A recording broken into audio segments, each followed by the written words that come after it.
Hey everyone, welcome back to another video. Today we're discussing the pre-release 2 of 1.13.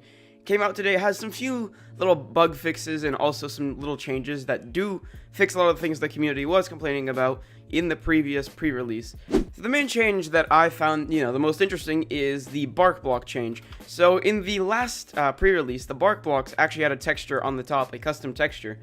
Now the community complained about this, and I did too, because it was kind of a last minute change, but in this pre-release they changed it back, so the bark block has the texture on all 6 sides, even the bottom as well. Another change they added is the ability to strip these bark blocks. So for example, a normal log can be stripped, so why can't the bark one be stripped too? So yeah, they added that, so we can just right click and we'll have a strip variety of every single one here.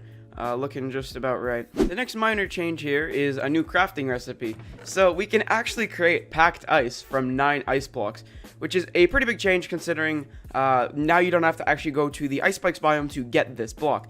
So here's what it looks like. We can create a bunch of it. There we go, 7 packed ice. So it isn't the most conservative kind of crafting recipe, but if you can get ice from, a renewable farm or something, it's way easier than going to an ice spikes biome. And here are the last 2 changes. So I just put these over here because they're kind of a little bit miscellaneous, but this first one is, in the last pre-release, they didn't have tab to autocomplete inside of here. So if we were to type debug, we can tab to autocomplete. Now in the last version, the last pre-release, they actually broke this, or it wasn't working, so now it's fixed. And another big issue was a redstone side of things. This also had to do with slime blocks. So pistons were no longer transparent.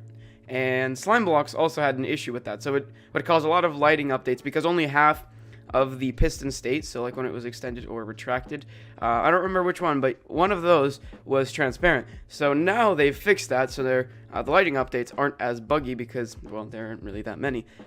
Considering that Minecraft's lighting updates are still pretty bad, that's a good fix for that. So there's some other bug changes, so I'll just read off some of them to you. So multiple background songs are playing at the same time, so two music files could be playing at the same time.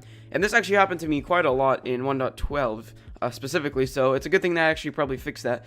Although you never know if they actually fixed it or not, it's just sometimes it doesn't work. But then also horse's health bars interfere with the air bubble bar, so if you have your horse in water. And also horse armor used to have some issues with the texture, so it used to fight between the actual horse texture and the armor texture, so it would create a weird pattern. And also, the default names for horses, so like the chest, if you put them in the horse, would show as horse chest. So now they actually fixed it, it's a normal chest.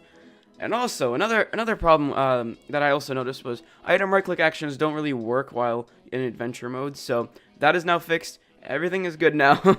Hopefully they do another pre-release, because to me the update is still a little bit laggy, a little bit buggy. Personally, never experienced any lag on the menu bar, but hopefully they do fix lag, because I do see some micro stuttering when I'm actually playing the game. But anyways, guys, thank you for watching this video. I do appreciate if you watched it to this point.